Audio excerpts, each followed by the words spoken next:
Hello दोस्तों, good morning. Welcome to my YouTube channel M for classes. चलिए, आज daily की तरह आज भी जीके और जीएस का मोस्ट इम्पोर्टेंट क्वेश्चन का सीरीज लाया हूँ। ये होगा सेट नंबर 03। इसी प्रकार से आगे जो है सीरीज आता रहेगा। और ये जो सीरीज है ये किस किस एग्ज़ाम के लिए लाभदायक है, तो ये जो है वन डे कंपटीशन एग्ज़ाम जो भी है, जैसे एसएससी, रेलवे, स्टेट गवर्नमेंट का एग्ज़ाम, और बैंक में अगर वन लाइनर क्वेश्चन पूछ रहा है तो बैंक में, ये सब सारे एग्ज़ाम के लिए ये मोस्ट इम्पोर्टेंट एमसीक्यू सीरीज जो है लाभदायक है। ठीक है दोस्तों, तो हम आज की क्लास को स्टार्ट करते हैं। और मैंने पिछली क्लास में जो पूछा था अभ्यास प्रश्न की चर्चा कर लेते हैं। तो अभ्यास प्रश्न में पूछा गया था कि तंजानिया और युगांडा के बीच कौन सा झील अंतर्राष्ट्रीय सीमा बनाती है। तो इसका सही जवाब होगा ऑप्शन सी, विक्टोरिया झील। अब चलिए दोस्तों, विक्टोरिया झील को थोड़ा सा मैप में देख लेते हैं। तो ये है विक्टोरिया झील, और ये जो है किसके किसके साथ में अंतर्राष्ट्रीय सीमा बनाता है, तो ये हो गया युगांडा और ये हो गया तंजानिया। इसके साथ एक और देश के साथ में सीमा साझा करता है, वो है केन्या। तो इस प्रकार से जो अभ्यास प्रश्न का सही उत्तर क्या है, विक्टोरिया झील। ठीक है दोस्तों। और दोस्तों यहाँ पे आप देख रहे हैं कि ये जो सेट नंबर 2 लिखा है, 2 नहीं, ये सेट नंबर क्या है, 3 है दोस्तों। इसको थोड़ा समझ लेंगे आप लोग, ये सेट नंबर 3 है। ठीक है दोस्तों, तो ये कल का अभ्यास प्रश्न था जो मैंने वो डिस्कस कर लिया। अब आज का चलते हैं, आज का जो भी इम्पोर्टेंट एमसीक्यू है उसकी तरफ। ठीक है, तो पहला क्वेश्चन जो है, विकेंद्रीकरण के संदर्भ में निम्नलिखित में से कौन सा कथन असत्य है। दोस्तों ये ध्यान देंगे, कौन क्या पूछ रहा है, यहाँ असत्य पूछ रहा है। तो कथन पहला पढ़ते हैं, सभी राज्यों में गांव के स्तर पर नगर पालिकाओं और शहर में ग्राम पंचायतों की स्थापना की गई थी। इन्हें केंद्र सरकारों के सीधे नियंत्रण में रखा गया था। तो देखिए दोस्तों, यहाँ पे क्या क्वेश्चन पूछा गया है, असत्य कथन। तो आप लोग को पता होना चाहिए दोस्तों, ये दोनों कथन जो है क्या है, असत्य है। तो ऑप्शन नंबर ए सी। क्यों असत्य है, क्योंकि गांव के स्तर पे ये जो नगर पालिका नहीं होता है, ये क्या होता है, ग्राम पंचायत होता है। यहाँ पे क्या आएगा, होना चाहिए ग्राम पंचायत होना चाहिए, बराबर, पंचायत होना चाहिए।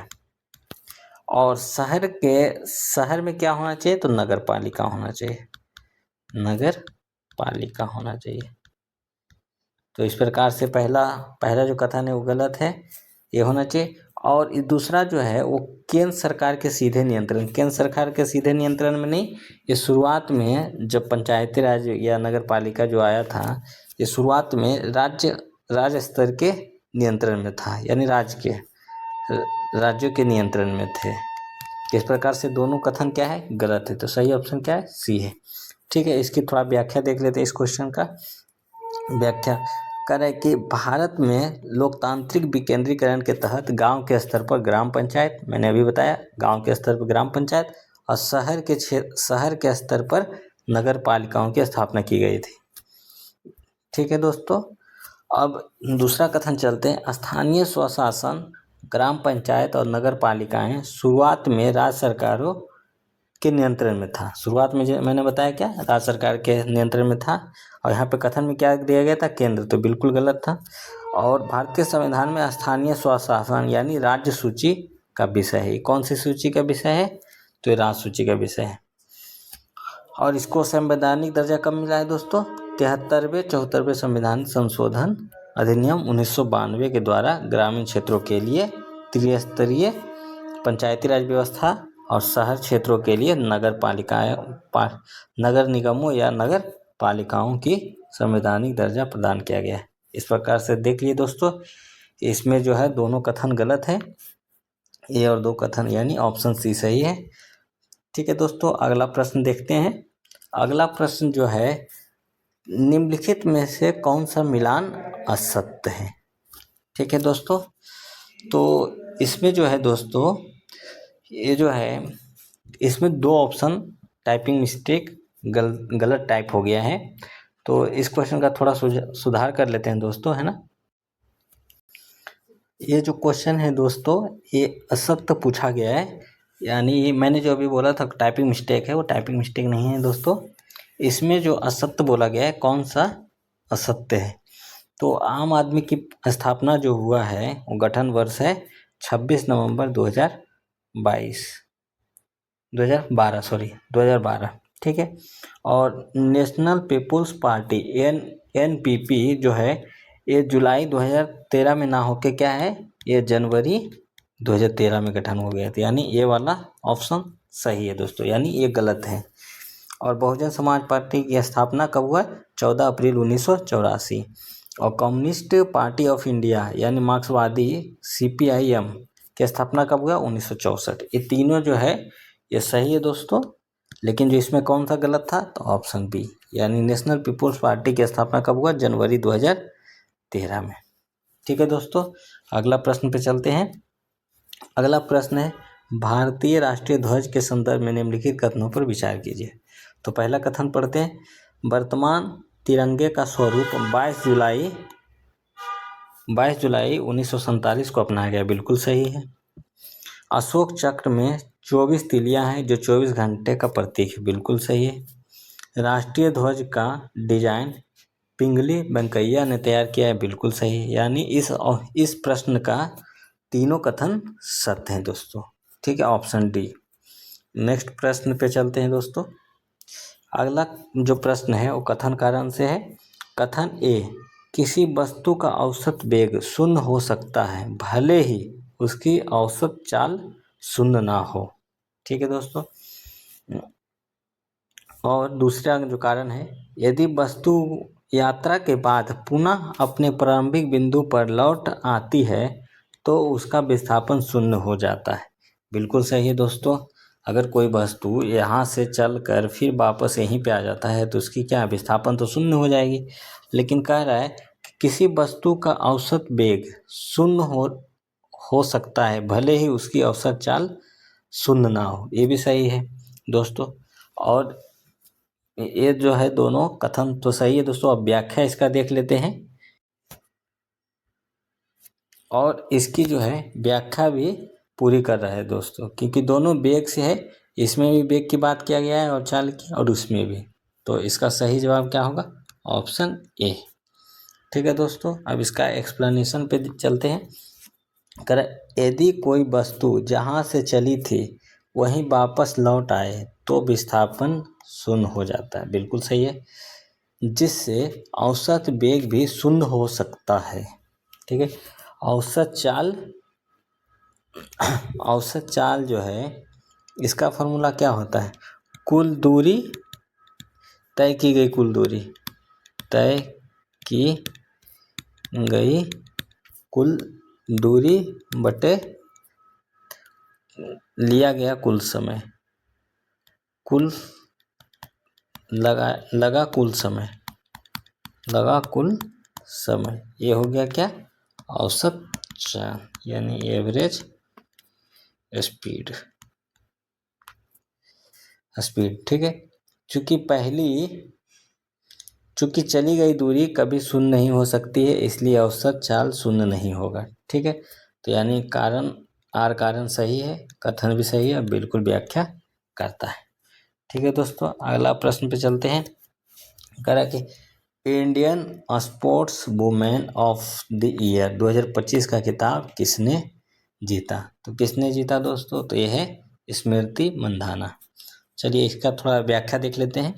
करे भारतीय महिला क्रिकेट टीम की उप कप्तान स्मृति मंधाना को वर्ष 2025 के लिए BCC Indian sports women of the year चुना गया है। उन्होंने यह सम्मान भारतीय टीम को 2025 महिला विश्व कप जिताने में उनके महत्वपूर्ण योगदान के लिए दिया गया है, ठीक है दोस्तों। अब और महत्वपूर्ण पुरस्कार के बारे में जान लेते हैं जो 2025 में दिया गया है। तो emerging player of the year 2025 किसे दिया गया है? दिव्या देशमुख, जो क्या खेलती हैं? शतरंज खेलती हैं, ठीक है दोस्तों। अब para sports women of the year 2025 किसे दिया गया है? प्रीति पाल, जो कि क्या है? एथलेटिक्स है। अब lifetime achievement award Anjali Bhagwat, जो क्या है? एक निशानेबाज। ठीक है दोस्तों, अब अगला प्रश्न देखते हैं। कराए T20 क्रिकेट में 700 विकेट लेने वाले पहले खिलाड़ी कौन बने? तो ये 700 विकेट T20 में किन्होंने लिया है दोस्तों? तो ये हैं राशिद खान, अफगानिस्तान के प्लेयर राशिद खान। अब थोड़ी व्याख्या देख लेते हैं। अफगानिस्तान के कप्तान और स्पिन गेंदबाज राशिद खान दुनिया के पहले ऐसे गेंदबाज बन गए जिन्होंने T20 क्रिकेट अंतर्राष्ट्रीय घरेलू लीग में 700 विकेट का आंकड़ा छू लिया है। ये 700वां विकेट कब लिया गया है दोस्तों? उन्होंने यह ऐतिहासिक उपलब्धि T20 वर्ल्ड कप में संयुक्त अरब अमीरात यानी UAE के बल्लेबाज मोहम्मद अरफान को हिट विकेट आउट करके हासिल किए। यानी 700वां विकेट कब उनको मिला है? वो UAE के बल्लेबाज थे मोहम्मद अरफान, जब हिट विकेट आउट हुए तो इनका 700वां विकेट पूरा हो गया राशिद खान का, और इस प्रकार से वो अंतर्राष्ट्रीय और घरेलू क्रिकेट में T20 में 700 विकेट लेने वाले पहले खिलाड़ी बन गए हैं राशिद खान। Option B. अगला दोस्तों देखते हैं प्रश्न। 25वें अंतर्राष्ट्रीय भारतीय फिल्म अकादमी पुरस्कार यानी आईफा 2025 में सर्वश्रेष्ठ अभिनेत्री का खिताब किसने जीता?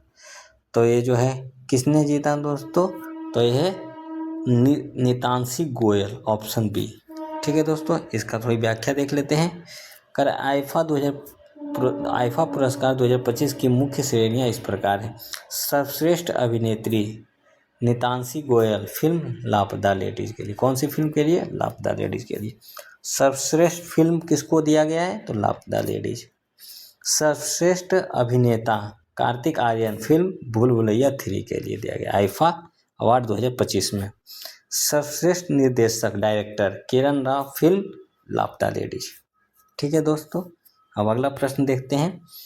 किस राज्य सरकार ने बच्चों के टीकाकरण की निगरानी के लिए राइज ऐप लॉन्च किया है?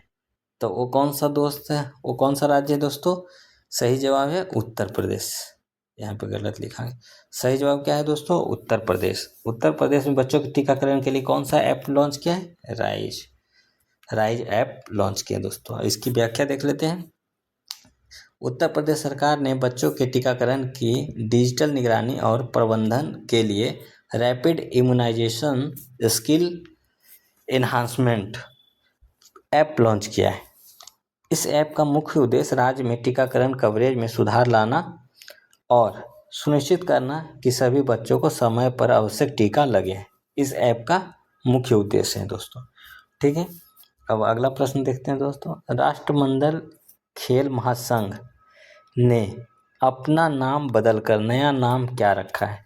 तो क्या रखा है दोस्तों? तो राष्ट्रमंडल खेल। पहले क्या था? राष्ट्रमंडल खेल महासंघ। अब सिर्फ नाम क्या है दोस्तों? राष्ट्रमंडल खेल।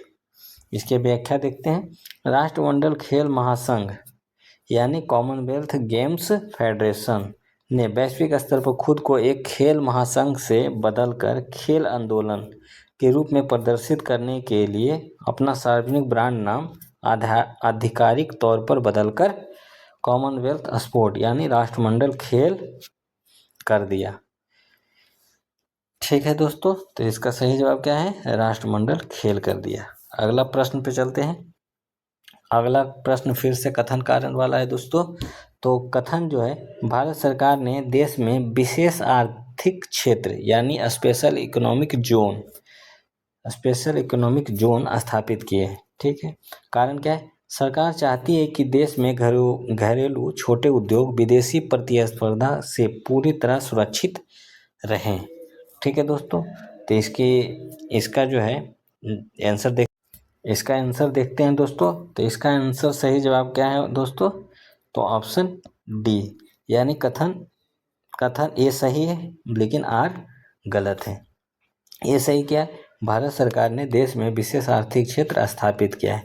और आर गलत क्यों है? सरकार चाहती है कि देश में घरेलू छोटे उद्योग विदेशी प्रतिस्पर्धा से पूरी तरह सुरक्षित रहे, सुरक्षित नहीं रहे। यह है ना, विदेशी जो है प्रतिस्पर्धा के बराबर अपनी क्षमता को बढ़ाए और उस तरह से उत्पादन करे, ये था। तो इसलिए दूसरा कथन क्या है, गलत है दोस्तों। इसकी व्याख्या देखते हैं। करें, भारत सरकार ने विदेशी निवेश को आकर्षित करने और निर्यात को बढ़ावा देने के लिए देश में कई विशेष आर्थिक क्षेत्र यानी स्पेशल इकोनॉमिक जोन की स्थापना की, सही है।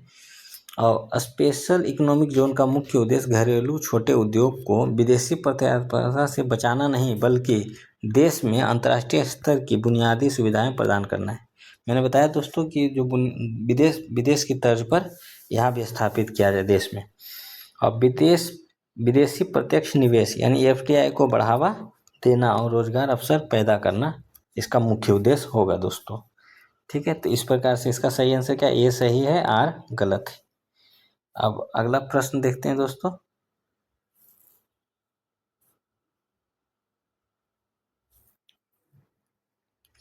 निम्न कथनों पर विचार कीजिए।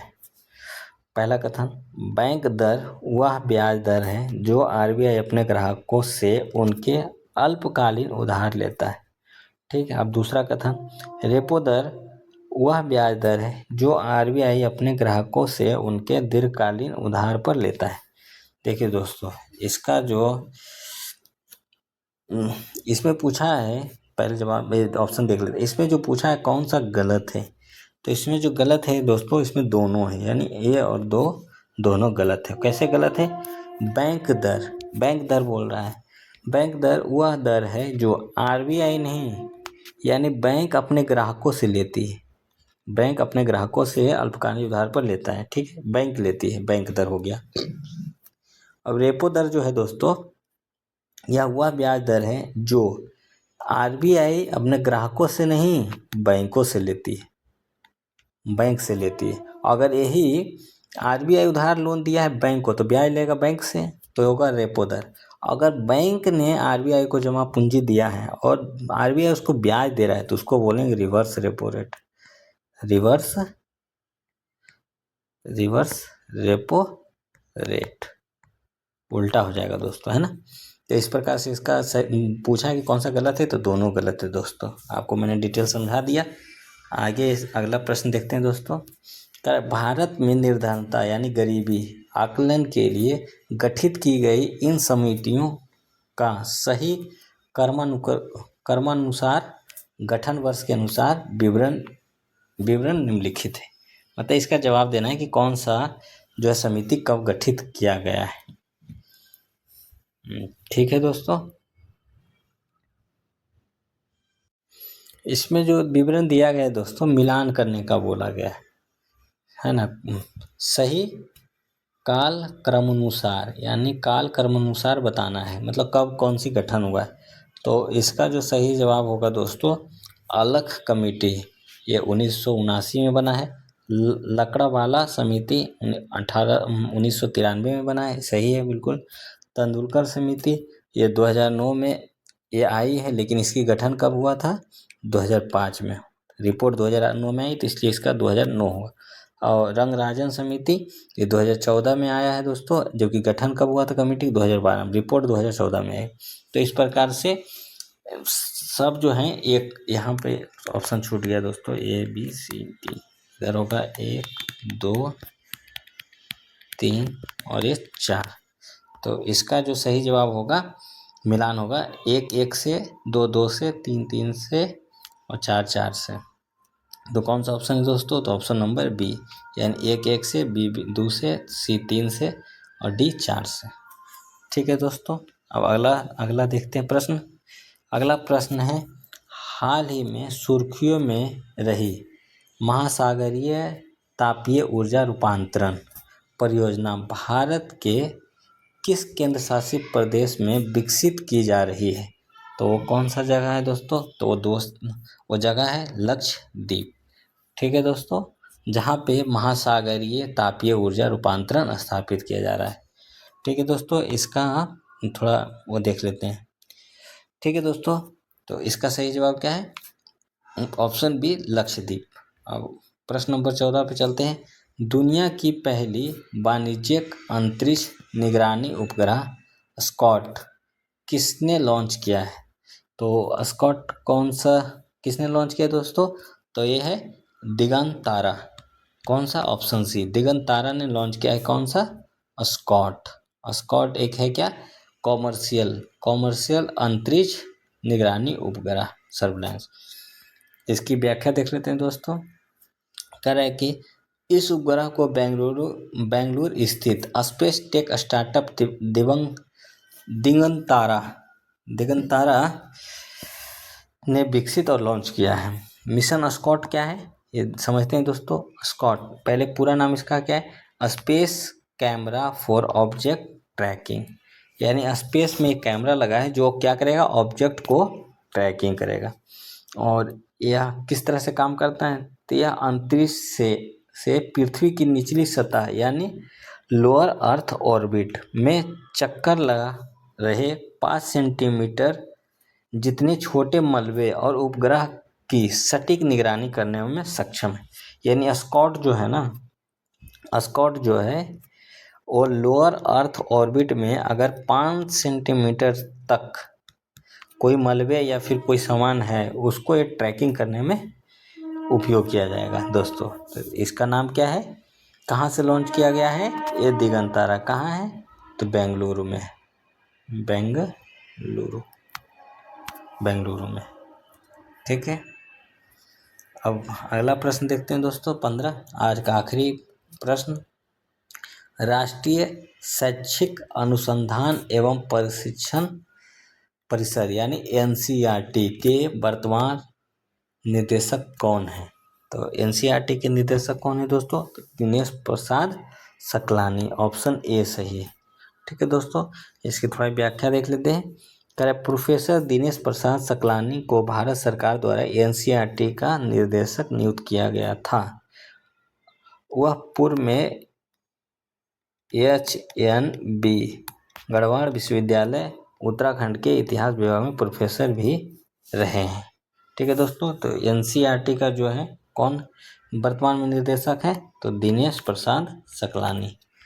ठीक है दोस्तों, और अगर आपको हमारा द्वारा बताया गया प्रश्न या फिर लेक्चर अच्छा लगे तो प्लीज़ सब्सक्राइब करें हमारी channel M4 classes bye Manish. ठीक है दोस्तों, ये मेरा चैनल का ID है M4 क्लासेस बाय मनीष। ठीक है, आज का अभ्यास प्रश्न देख लेते हैं दोस्तों। प्रधानमंत्री मोदी को किस देश का सर्वोच्च नागरिक सम्मान grand cross of the order of Makarios 3 मिला है? ये कौन सा देश ने दिया है दोस्तों प्रधानमंत्री मोदी को? ये है अभ्यास प्रश्न। जो भी सही जवाब होगा कमेंट में बताएं दोस्तों। ठीक है, आज का लेक्चर यहीं समाप्त होता है दोस्तों। Thank you for watching my channel. धन्यवाद दोस्तों। हेलो दोस्तों, गुड मॉर्निंग। M4 क्लासेस में आपका स्वागत है। मैंने जो लेक्चर 2 जो मैंने डाला है अपने यूट्यूब चैनल पे, सेट नंबर 2 का जो MCQ, उसमें ये क्वेश्चन नंबर जो 2 है यानी प्रश्न नंबर 2, इसमें थोड़ा गलती है दोस्तों। मैंने गलती से टाइपिंग मिस्टेक क्वेश्चन में अंतर्राष्ट्रीय सीमा साझा यहाँ पे क्या होना चाहिए दोस्तों? नहीं करता है, तब इसका जवाब समस्तीपुर होगा। इसमें यानी क्वेश्चन में नहीं छूट गया था दोस्तों, इसलिए इसको यहाँ पे नहीं कर लीजिएगा आप लोग। और इसका सही जवाब क्या है? समस्तीपुर दोस्तों। मैंने एक्सप्लेनेशन में भी बताया था समस्तीपुर आपका देखा जाए तो यहाँ पे पड़ता है समस्तीपुर दोस्तों, जो कि नेपाल से बॉर्डर टच नहीं करता है। ठीक है दोस्तों, तो इसको थोड़ा सुधार कर लीजिएगा और चलते हैं आज की क्लास में।